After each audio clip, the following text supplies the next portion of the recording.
When I moved to Monterey in 2007, I was a 3 to 5 mile runner. About 30 to 35 minutes of shot that went several times a week. And I had never considered a marathon. But after a couple of years here on the peninsula, where the climate is perfect for running every day, and every April there's one of the most scenic marathons in the country take place, I decided to give it a shot. The marathon is based on the legend of Phidippides, who ran at the victory of the war marathon against the Persian king Darius, who went to Athens to announce the victory. The distance was approximately 26.2 miles. Now, how does running 26.2 miles sound to you? Crazy, huh? The thought of a marathon can be daunting. That is, conventional wisdom says that marathons are for Spartans and running maniacs, and not for you or I. However, it turns out that with proper motivation, equipment, and training, the marathon is not only an easily achievable endeavor, but a fun one too, to be enjoyed like reading a long and winding novel. Motivation is key to keeping you going. First, declare your goal, and you'll find that your friends and family will be quite excited that you've undertaken such an immense task. This alone can give you motivation to knock out the first couple weeks with excellent discipline. One of the keys to training is to set goals and to stick by them.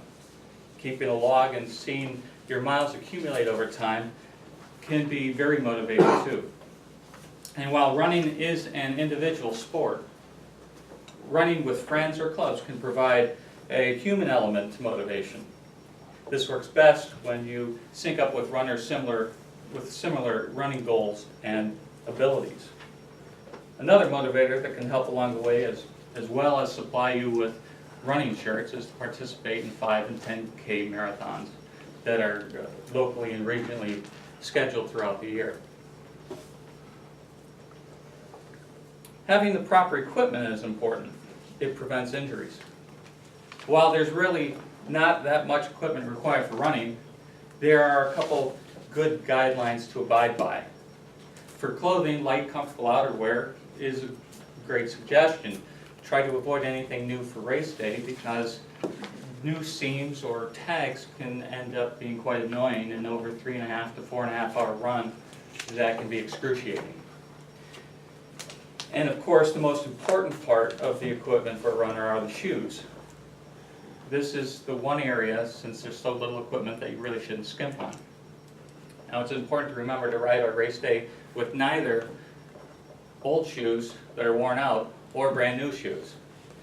And now with old shoes, you know them, they're the ones you love running in, they're from last season, and they probably don't have the support and the even balance on the tread to have you comfortably run a marathon.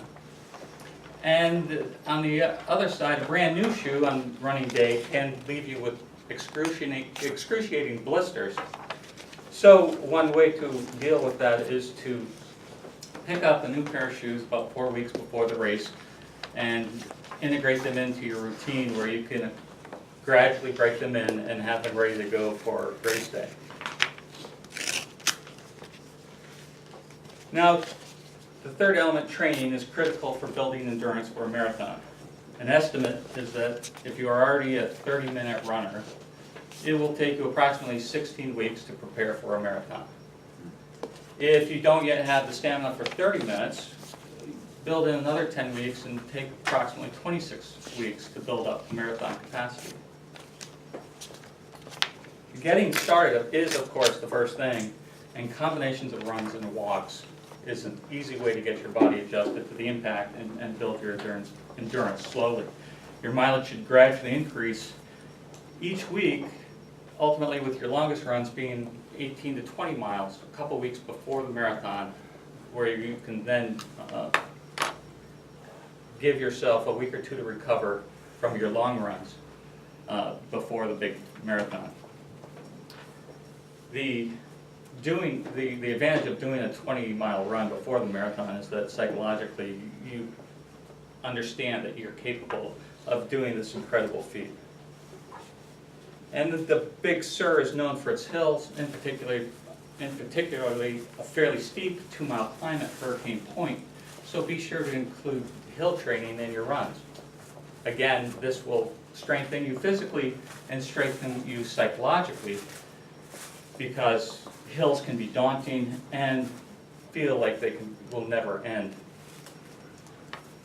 So with these 3 elements to marathon training, the proper motivation to keep going, the equipment to stay healthy, and the training for endurance, one can easily join the 1% of people who call themselves marathoners and do it here in the famously beautiful Big Sur.